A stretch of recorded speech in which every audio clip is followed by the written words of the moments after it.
Thank you very much, Speaker. So, President, you are speaking about renewal and different of things, but I think the more you speak, the more confusing you become, because first, in your State of Nation address, you didn't mention the NDP. When you responded, you spoke about the NDP as your plan. But the 54th National Congress, ideological underpinnings of land expropriation, not compensation, nationalization of the Reserve Bank, creation of a sovereign wealth fund, and a variety of what could be a radical shift of what the ANC has been doing doesn't appear in the NDP. So like altogether, your 54th National Conference, it fundamentally changes what the NDP stands for. Why do you want to insist that you are being guided by the National Development Plan, which is radically different and contradictory in many instances to what your conference has resolved? What do you stand for? The Honorable the President.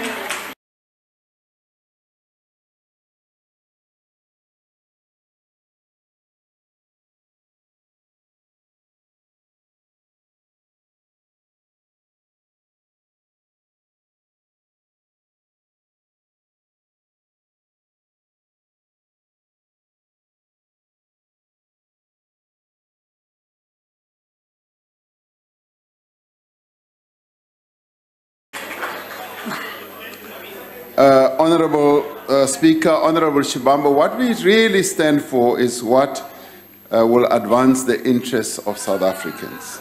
That's what we stand for. Now you talk about the NDP.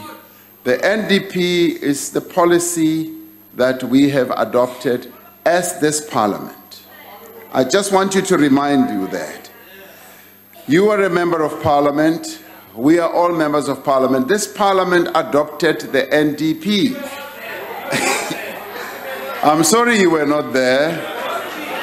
But I'm sorry you were not there, but as it is, there's a concept called democratic centralism. You are also bound by the decisions that were taken by this House. So this House, and indeed the governing party, having adopted the National Development Plan, also said the National Development Plan is a living document. It's not a static document. It is a living document that we need to look at consistently and continuously to see what we can take out of the NDP in order to improve the lives of our people. You will know, as you are also on the left, that there are quite a number of institutions or structures that are on the left that have raised concerns about the economic chapter of the NDP. They being COSATU, and they being the South African Communist Party. And we have said that we are willing, prepared, and able to look at that chapter. And I'd like to invite you, Honorable Shivambu, to join the process of looking at that chapter of the NDP to see how best it can be improved. And you seem to be a person who is full of ideas, and so you are therefore invited that you can do so. But what really guides us is how we improve the lives of our people, without adhering to slogans, without pontificating, and without just addressing ourselves to the gallery. We are more interested in saying, this is how you advance the interests of South Africans.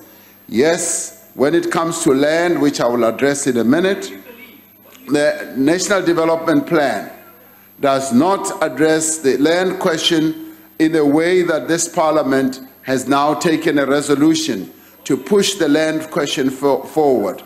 And we must say that is where the NDP becomes a living document.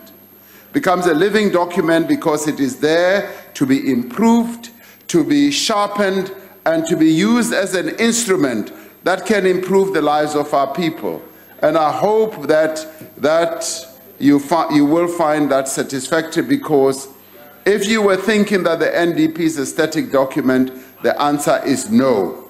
And maybe in your own time, you will find that your own party will be able to adopt the NDP as well. Thank you very much.